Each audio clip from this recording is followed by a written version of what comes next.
페이스북, 트위터, 트윗,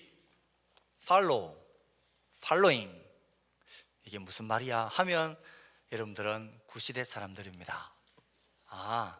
그 말이지. 아시는 분들은 스마트한 시대에 스마트하게 사시는 분들입니다.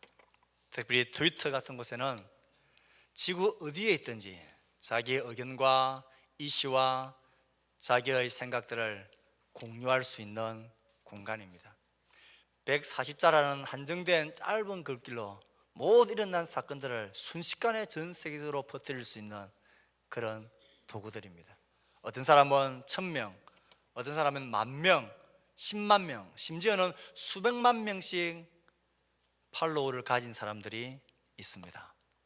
옳다, 나도 그렇게 생각한다, 멋지다, 그렇지, 응원을 보내며 박수를 쳐주는 그 의견에 공감하는 사람들, 그 사람들을 팔로워라고 합니다. 따르는 자들이다라는 말입니다. 여러분들은 누구를 따르는 팔로워들입니까? 이런저런 좋은 의견을 개진하는 앞선 사람들을 따라가십니까? 그것도 유익하고 좋은 방편입니다. 하지만 꼭 나는 트위터도 모르고 팔로잉이 뭔지도 몰라도 우리는 누구나 예수를 따르는 팔로워들입니다.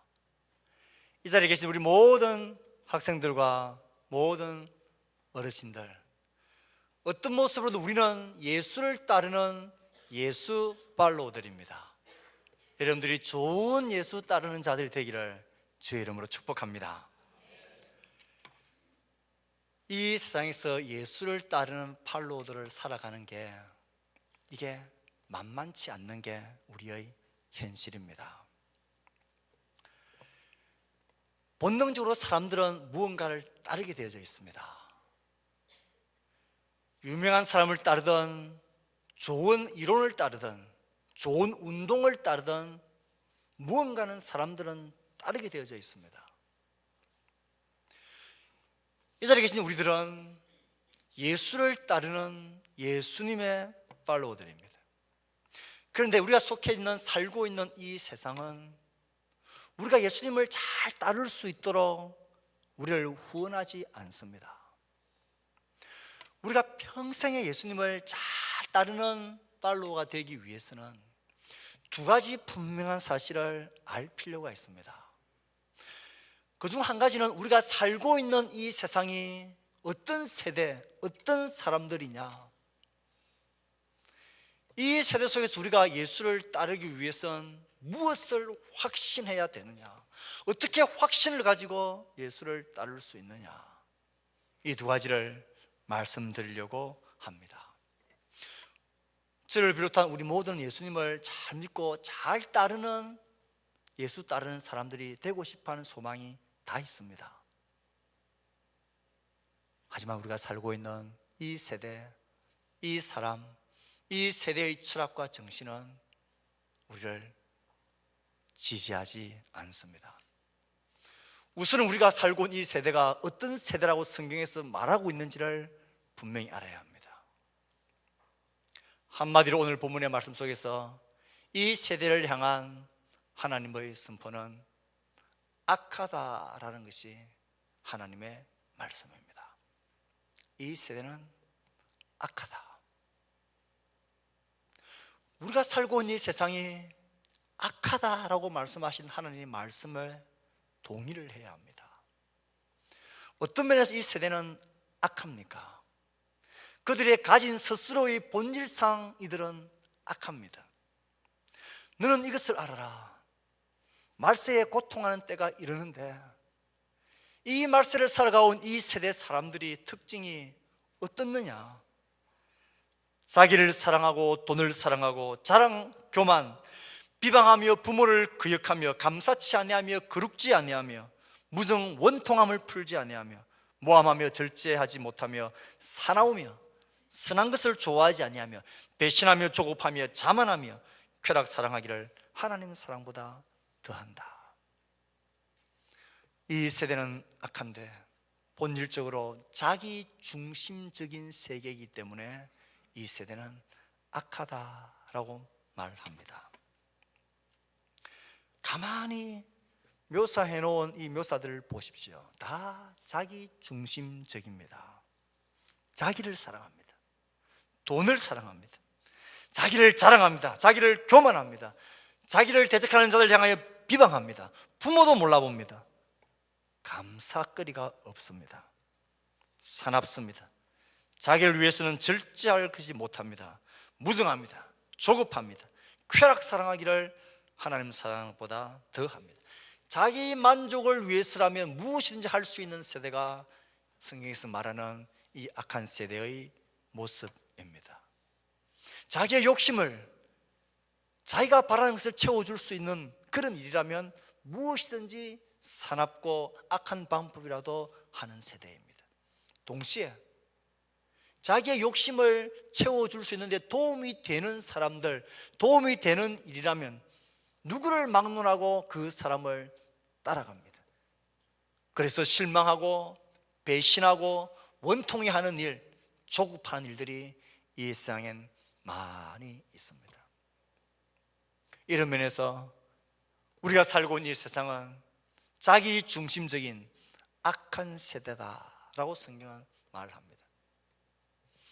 더 중요한 것은, 이 세대가 더 악한 것은 예수 그리스도 안에서 경건하게 이 세대를 거스리고 이들의 무리에서 돌아서는 경건한 그리스도인을 박해하는 세대이기 때문에 이 세대는 악하다라고 성경은 말하고 있습니다. 12절 말씀에 무릇 그리스도 예수 안에서 경건하게 살고자 하는 자는 박해를 받으리라. 악한 사람들과 속이는 자들은 더욱 악하여져서 속이기도 하고 속기도 하나니. 예수 그리스도 안에서 이 악한 자들이 본성에서 돌아서서 이들을 따르지 않고 거스르고 예수를 따라가는 우리들을 향하여 세상은 우호적이지 않습니다. 우호적이지 않을 뿐만 아니라 가만히 두지 않습니다. 박해한다. 그때나 지금이나 이 성경의 진리는 분명한 진리입니다. 만약 우리가 경건하게 예수를 따르는, 예수 따르는 팔로워들로 열심히 살아가는데 이 세상 사람들이, 이 세대가 잘한다 잘한다, 너 정말 잘한다 잘한다 지원해주고 후원해주는 그런 세대는 없다는 것입니다. 예수님 이후로 지금까지, 아니 예수님 다시 오실 때까지 결단코 그런 세대는 일어나지 않습니다. 경건하게 예수를 따르는 우리들을 불편해하고 싫어하고 귀찮아합니다. 그래서 그렇게 하지 못하도록 우리를 박해합니다. 믿음 안에서 경건하게 주를 따르는 예수 팔로워들을 공격하고 박해합니다. 이건 그럴 수밖에 없는 것입니다. 차를 운행한다고 생각해 보십시오. 모두 다 이쪽 방향을 향해서 다 따라가고 있는데 우리는 이 자리에서 돌아서서 이들과 역방향으로 간다라고 생각해 보십시오. 부딪히고 쫓아내고 욕을 하고 비방하고, 너가 뭐 그리 잘났다고 혼자 의로운 채 그렇게 사냐, 너 혼자만 그렇게 의인이냐, 비방하고 박해하고 싫어합니다. 성경은 단연코 그들에게서 돌아서라, 그들을 따르는 길을 따르지 말고 돌아서서 예수를 따르라, 역방향으로 가고 반대 정신으로 살아라고. 세상은 그런 우리를 싫어합니다. 두렵게 만듭니다. 박해하고 죽이고 따돌립니다. 예수를 따르는 길은 만만하지가 않습니다. 이 자리에 계신 성도 여러분, 지금 우리가 예수님을 진지하게 따르고 있는 믿음 생활을 하는데 이 믿음 생활을 하기가 만만치 않게 다가오십니까? 그게 제대로 가고 있는 것입니다. 마주오는 바람을 안고 달리는 것처럼 힘드십니까? 때로는 포기하고 싶습니까? 때로는 대강대강 사람들 눈치 보면서 상사가 있을 때와 없을 때 나를 하는 행동이 완전히 달라지면 편하죠. 보는 네가 있을 때와 없을 때 내 태도가 달라진다면 남들 다 그렇게 하니까 편하고 좋죠. 하지만 우리는 예수를 따르는 자들입니다. 그래서 그렇게 할 수가 없는 것입니다. 남들이 보든 안 보든 정직하게 삽니다. 내 맡은 일에 대해서는 할 수 있는 최선을 다하여 섬깁니다. 너 제발 그렇게 하지 말라고. 왜 그렇게 사람이 그렇게 완고하냐고. 그렇게 살면 이 세상 못 산다고. 우리 세상의 흐름에서 우리는 돌아서서 그 흐름을 따르지 않는 자들이기 때문에 그렇습니다. 내가 예수를 잘 따라가고 있느냐 없느냐, 예수를 잘 따르면서 이 세상에서 사는 것이 그치는 것이 있고, 눈물 흘려야 될 일이 있고, 가슴 쳐야 될 일이 있고, 이를 꽉 깨물고 손해보아야 될 일이 있고, 그런 일들이 자꾸 그런 일들이 내 손속에 경험되어진다면 이런 예수를 지금 잘 따라가고 있는 것입니다. 순풍에 돛단 듯 그렇게 예수를 믿고 그렇게 쉽게 가고 있다면 주의하셔야 됩니다. 뭔가 내가 지금 잘못된 것을 잘못된 방법으로 따라가고 있다라는 증거입니다. 아무튼 우리가 예수를 따르는 팔로워들로 잘 살아가기 위해서 첫 번째 기억해야 될 것은, 우리가 몸담고 있는 이 세상은 결코 만만한 세상이 아니고 악한 세대이다. 스스로가 자기 중심적인 일이란, 자기한테 이익이 되는 일이라면 뭐든지 하는 세대에 우리는 살고 있습니다. 그곳에서 돌아서서 예수를 따르려고 하는 우리들을, 경건하게 살고자 하는 자들을 박해하는 세상 속에 우리가 살고 있다라는 이 세상의 정체성을 분명히 해야 합니다. 두 번째로, 우리가 이 도전과 두려움과 우리를 불안하게 만들고 우리를 공격해오고 우리를 박해하는 이 불안과 두려움을 우리는 도망칠 수 없습니다. 이 세상을 떠나서 문을 닫고 교회 안에서만 살 수 없습니다. 부딪혀서 이기고 살아야 합니다. 그 두려움과 불안을 부딪혀서 이기고 확신 가운데서 살아내야 합니다. 어떻게 그럴 수 있느냐는 것입니다. 우리를 불안하게 만들고 두렵게 도전해오는 이 그치는 세상을 향해서 어떻게 우리는 확실한 가운데 믿음의 삶을 걸어갈 수 있게 되느냐 하는 것입니다. 두려움을 극복하는 길은 어디에 있습니까? 두려움을 극복하고 확신 있게 살아가는 길은 어디에 있습니까? 세월호 참사가 점점 우리의 기억 속에서 잊혀져 가고 있습니다.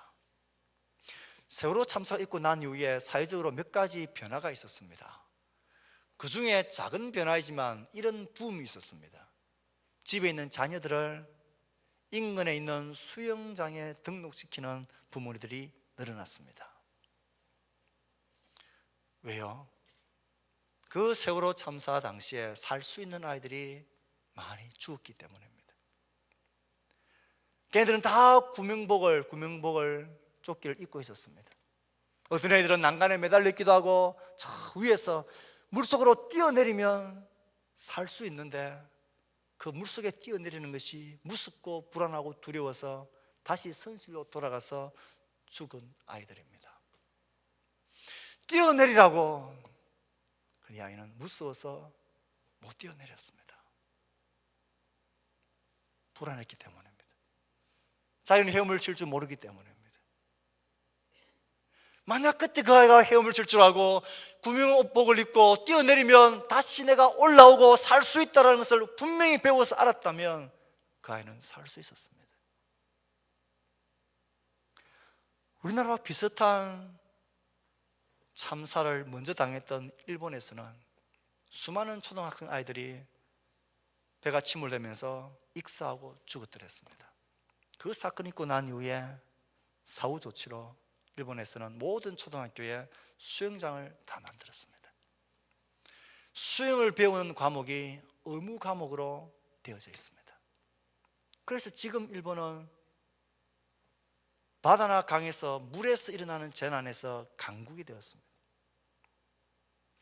물을 알면, 배워서 알기만 하면 살 수 있기 때문입니다. 모르기 때문에 불안하고 무서운 것입니다. 우리가 우리를 거스르고 우리를 박해하고 우리를 싫어하는 이 세상 속에서 확신을 가지고 예수 따르는 이 믿음의 길을 힘있게 걸어갈 수 있게 하는 것도 배움에서 나옵니다.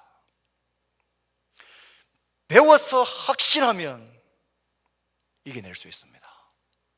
도망가지 않아도, 쓰러지지 않아도 얼마든지 이겨낼 수 있는 힘이, 확신이 배움을 통해서 우리에게 주어진다라고 성경은 말하고 있습니다.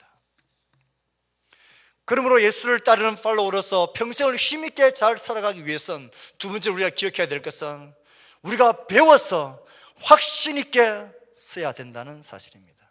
무엇을 배워야 합니까? 성경은 우리에게 무엇을 말합니까? 14절에서 17절의 말씀을 우리 다시 한번 읽어보도록 합시다. 우리는 이것을 배우고 확신하라고 성경은 우리에게 말하고 있습니다. 14절에서 17절까지의 말씀입니다. 성경을 펴시고 읽으시기 바랍니다. 시작. 그러나 너는 배우고 확신한 일에 거하라. 너는 내가 누구에게서 배운 것을 알며 또 어려서부터 성경을 알았나니 성경은 능히 너로 하여금 그리스도 예수 안에 있는 믿음으로 말미암아 구원에 이르는 지혜가 있게 하느니라. 모든 성경은 하나님의 감동으로 된 것으로 교훈과 책망과 바르게 함과 의로 교육하기에 유익하니 이는 하나님의 사람으로 온전하게 하며 모든 선한 일을 행할 능력을 갖추게 하려 함이라. 성경은 단연코 우리에게 말합니다. 너희들은 하나님의 말씀을 배우고 확실해 그해야 한다. 우리가 배워야 할 것은 하나님의 말씀입니다. 성경입니다. 생명의 말씀입니다. 말씀을 배운다는 것은 생명의 말씀이신 예수님 자신을 배우는 것입니다. 그를 따르는 삶을, 그를 따르는 능력을 배우는 것입니다. 모든 두려움과 불안과 무의미와 회의를 몰아내고 확신할 수 있는 길, 성경에서는 하나님의 말씀을 배우는 길밖에는 없다라고 말합니다. 사랑하는 성도 여러분, 여러분들의 삶의 의미에 있어서 확신이 있으십니까? 내가 왜 사는지, 이렇게 살다가 그냥 죽어도 되는 것인지, 무엇을 위해 살아야 되는지, 어떻게 살아야 되는지, 진짜 내 삶의 의미는 어디에 있는지, 아침 일어나서 출근했다가 밤에 집 와서 쉬고 먹고 자고, 그렇게 평생을 그렇게 살다가 가는 것이 내 인생의 의미인지, 내 자녀들은 무엇을 위해서 어떻게 살아야 되는지, 내가 왜 이래야 되는지, 내 삶에 대한 확신을 가지고 있습니까? 나의 걸음에 대한 확신이 있습니까? 우리 무엇을 위해서 살며 어떻게 살아야 되고 그 삶의 의미가 끝은 어떤 것입니까? 우리의 삶의 모든 확신은 어디에서 나오는 걸까요? 하나님의 말씀을 배울 때에 이 거스르는 세상에서 확신을 가지고 살아갈 수 있다라고 말합니다. 배워야 합니다. 왜 성경입니까? 왜 오직 성경입니까? 왜 예수님의 말씀입니까? 왜 오직 유일한 예수님의 생명의 말씀입니까? 그 말씀은 구원에 이르는 지혜가 있게 하기 때문입니다. 구원에 이르는 지혜가 성경에 있습니다. 내가 교회를 출석하고 있지만 정말 하나님이 살아계신지, 정말 죄와 죽음과 영생이 있는 것인지, 예수를 믿는다는 게 뭔지, 구원이라는 게 뭔지, 이 모든 것에 관한 지혜를 어디에서 얻을 수 있습니까? 하나님의 말씀을 통해서 얻을 수 있습니다. 구원에 이르는 지혜가 성경 거기에 있습니다. 그러므로 내 주위에 이 고통 가운데 아직도 내 삶이 그렇게 되어져 있다면 우린 작심하고 이 말씀을 배우는 일에 손발을 걷어 붙여야 합니다. 교훈과 책망과 바르게 함과 의로 교육하기에 유익하다. 내가 정말 의롭게 살아가고 바르게 살고 하나님이 기뻐하시는 내 삶의 의미를 찾아서 내가 살아가고 있느냐, 그 유익한 삶을 살기 위해서도 우린 하나님의 말씀을 배워야 합니다. 더 놀라운 것은 하나님의 사람으로 온전하게 되며 모든 선한 일을 행할 능력을 갖게 하는 것, 하나님의 말씀을 통하여서입니다. 하나님의 사람으로 온전케 되어진 이 일에 관심을 가져야 합니다. 돈을 많이 버는 일, 많이 출세하는 일, 성공하는 일이 아니라 하나님의 사람으로 이 땅에서 온전하게 되어지고 선한 일을 행할 능력을 갖춘 자로 살아가는 것, 하나님의 말씀을 배우고 확신할 때에 이렇게 되어집니다. 하나님의 말씀을 배울 때에 선한 일을 행할 능력을 가진다 하셨습니다. 성령께서 예수 그리스도에게 기름 부으셔서 모든 선한 일을 행하셨던 그 주님께서 이제 너희들은 내게로 와서 나의 말씀을 배우라. 그러면 너희들도 모든 선한 일을 행할 능력을 가지게 한다 그랬습니다. 예수 믿는 자의 능력은 어디에서 기인합니까? 능력의 말씀을 배우고 예수를 배울 때에 가능해집니다. 태초부터 말씀으로 계셨던 예수 그리스도가 육신의 몸을 입고 이 땅에 계시다가 다시 그는 말씀을 우리에게 남겨주시고 그의 영으로 우리 안에 거하시며 너는 배우고 확신해라. 나를 배우고 나의 말씀을 배우고 확신하며 이 세상 속에서 온전한 하나님의 사람으로, 능력 있는 하나님의 사람으로 서라고 말합니다. 성도 여러분, 난 예수를 믿고 따르는데 기쁨과 확신과 나의 신앙생활의 활력과 성령의 동행하시는 능력들이 내 삶 가운데서 발휘되어지고 있습니까? 경험되어지고 누리고 있습니까? 교회를 다니는 것도 아니고 예수를 믿는 것도 아니고 안 믿는 것도 아니고 그냥 이렇게 액세서리처럼 내가 신앙생활을 하고 있는 그 수준에 머물고 있습니까? 하나님의 말씀을 진지하게 배우는 일에 힘을 써야 합니다. 하나님 우리에게 말씀하셨습니다. 구원에 이르는 지혜도, 하나님의 사람으로 온전케 되는 길도, 모든 선한 일을 행할 능력을 가지는 길도 주의 말씀을 진지하게 배우고 확신하는 길이라 말합니다. 저는 우리 교회 성도들이 이런 삶을 통하여 온전해지고 능력 있는 그리스도인이 되기를 진심으로 바랍니다. 그래서 이런 삶을 통하여 우리를 거스르는 이 세상 속에서 예수를 잘 따르는 좋은 팔로워가 되기를 진심으로 축복합니다. 각자가 예수를 따르기 위해서 힘쓰고 힘쓰는 그 모습을 보면서 저 모습이 참 좋다. 나도 저 집사님, 저 성도를 따라가야 되겠다 하면서 돌아보니까 나를 따르는 사람들이 생기는 거예요. 성경에서는 이런 사람을 리더라고 말합니다. 성경에서는 이런 자를 리더라고 말합니다. 우리 모두가 예수를 열심히 따라가는 예수 팔로워들로 살아갈 때에 어느새 한 사람 두 사람 나를 따르는 사람들이 생기게 될 것입니다. 사랑방에 예수를 따르는 방장님을 보면서 그 방장님을 따르는 사람, 교사들이라면 예수를 따르는 교사를 보면서 그 교사를 따르는 자녀들, 학생들이 생길 것입니다. 가정에서는 예수를 따르는 부모를 보면서 그 부모를 따르는 자녀들이 생기게 될 것입니다.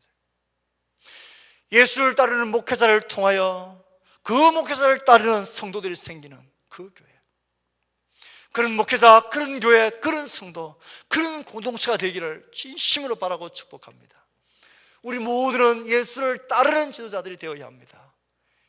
그래서 우리는 예수 따르는 팔로워로 평생을 살아가야 합니다. 몇 번의 다짐과 결심과 신앙 연수가 쌓이는 것으로 예수를 확신 있게 따를 수 없습니다. 다는 하는데요, 우리가 주의 말씀을 배우는데 열심을 내지 아니하면 앞으로 1년이 지나고 3년이 지나고 5년이 지나도 나의 신앙과 영적인 수준과 상태는 꼭 이 자리에 머물러 있게 될 것입니다. 그러나 말씀을 배우고 예수를 배우고 그 안에 거하기를 힘쓰며 열심을 내는 자, 확신 있는 믿음의 길을 걷는 자들은 하나님께서 그를 온전케 하실 것이고 그를 성령으로 능력 있게 서실 것입니다. 저는 오늘 이 설교를 하는데 분명한 목적이 있습니다. 이제 후반기 우리 교회는 이런 말씀을 배우고 확신하게 거하게 하기 위해서 여러 가지 삶 공부를 시작하려고 합니다.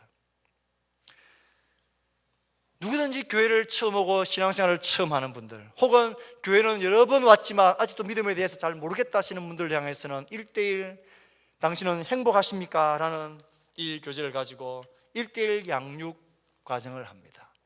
저는 이것을 자칭 행복의 삶이다, 당신은 행복하십니까? 행복의 삶이란 이름으로 명칭하고 싶습니다. 이거는 10주 동안에 1:1로 정한 시간에, 좋은 시간에, 어떤 장소에 구애받지 않고 1:1로 믿음의 기초와 믿음의 진리를 양육받고 배우는 것입니다. 그리고 우리 교회는 삶공부를 통해서, 생명의 삶을 통해서 우리는 13주 동안 우리의 믿음에 관한 진리들을 학습하고 배웁니다. 스스로 묻고 스스로 답하고 스스로 성경을 읽고 하나님 진리의 말씀을 새롭게 합니다.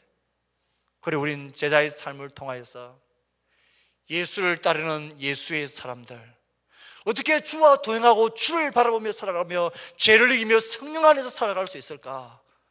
이 삶을, 제자의 삶이라는 과정을 통하여 13주 동안 배웁니다.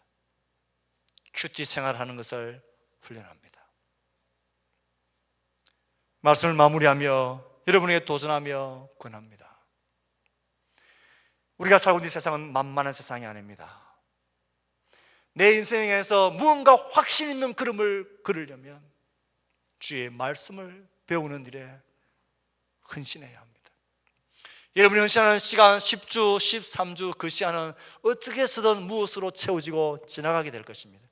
재미나는 드라마를 한 편 보고 뉴스를 보고 쉬면서 13주를 보낼 수도 있습니다.